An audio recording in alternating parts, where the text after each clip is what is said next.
Hello, Los Gatos High School students. This is Ian Song, and I'm going to be your host for today. Today's episode, Reading Makes You Smarter, is brought to you by Visible podcast Visibilia, with heartwarming stories of my own grandmother and her love for books. Everybody at this point knows that Miss Austen likes to repeat the phrase, reading makes you smarter, not only because she loves reading, but because that is the truth. For me, this phrase sounded so familiar and close, but in different language, Korean. There is one more person in my life that taught me and showed me how reading actually made me smarter. My grandmother is the wisest woman I've ever met in my life. She was born in 1952 in Seoul, the capital of South Korea, when the country was still recovering from a devastating Korean War that ended in 1950. Her Korean name is Yeonhwa Hyeon, which means everlasting flower.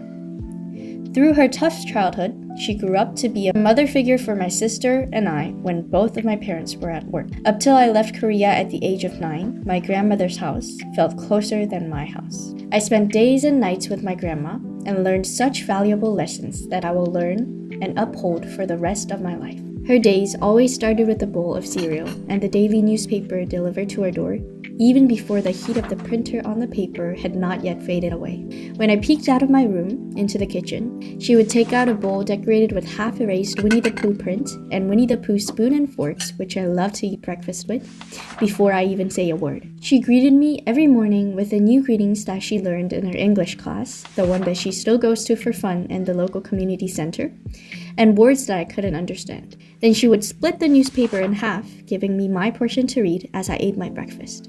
As I read the newspaper, she would often remind me of the importance of reading and how rolling my eyes over an actual newspaper is so important. She sounded like a broken record to a young girl who searched for any hints of cartoons in the ocean of words that she couldn't understand.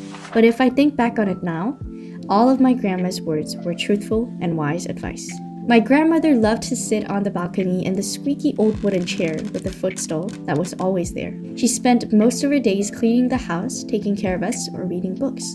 I still remember all the chuckles and struggles on her face as the plot of the novel progressed. Her facial expressions told the story so much of what she was reading that I could predict vaguely but clearly enough to know what is happening in the book. With her purple reading glasses that made her look like a librarian enjoying her break, she would sit there for hours until the sun is down. As a child who liked to run around the room and never sit still, the curiosity of what the book is about grew every day. My grandmother was like a Wonder Woman. She loved reading, but she never forgot about my sister and I.